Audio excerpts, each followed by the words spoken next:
Brigitte Lahaie, Sud Radio, le sexe au conseil. Alors, ça prouve bien que la sexualité des adultes ne va pas si bien que ça, hein, et on va parler justement, Samuel Comblès, de reprendre une activité sexuelle après plusieurs semaines, voire plusieurs arrêts d'abstinence. Et c'est vrai qu'on est souvent très inquiet, surtout si c'est un nouveau partenaire ou une nouvelle partenaire. Alors tout dépend de ce qu'on a eu comme expérience.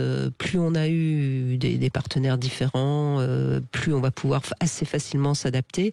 Et si on a eu notamment la dernière expérience négative, il faut savoir qu'on a certainement une mémoire négative qui est un petit peu là et qui risque de nous encombrer. Donc c'est peut-être pas mal de dépasser ça, peut-être d'aller en parler à quelqu'un pour bien comprendre que toutes les peurs qui sont là sont des peurs dues à une expérience passée et qui ne sont pas forcément justifiées. Après, tout va dépendre aussi si on a maintenu quand même une sexualité solitaire, donc de la masturbation. Sinon, je conseille de reprendre déjà la masturbation, notamment pour les femmes. Après un certain âge, pour bien vérifier que la lubrification fonctionne, etc., etc., etc. Et puis je crois que c'est important aussi de bien essayer de comprendre quelles sont les peurs.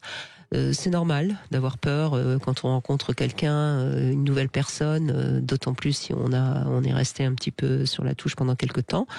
Mais je voudrais juste vous rassurer, si vous sentez qu'il y a une attirance réciproque, il faut juste oser peut-être dire que vous êtes un petit peu intimidé et puis flirter comme quand on était ado finalement. Laisser les choses aller doucement.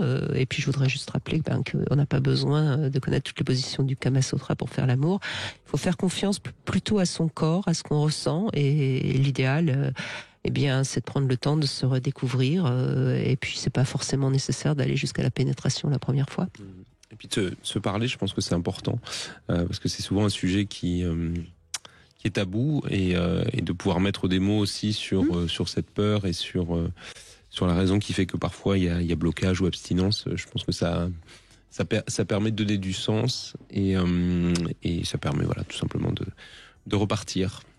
Et en général, les deux ont des peurs. De toute façon, faut pas s'imaginer que l'autre n'a absolument pas de peur.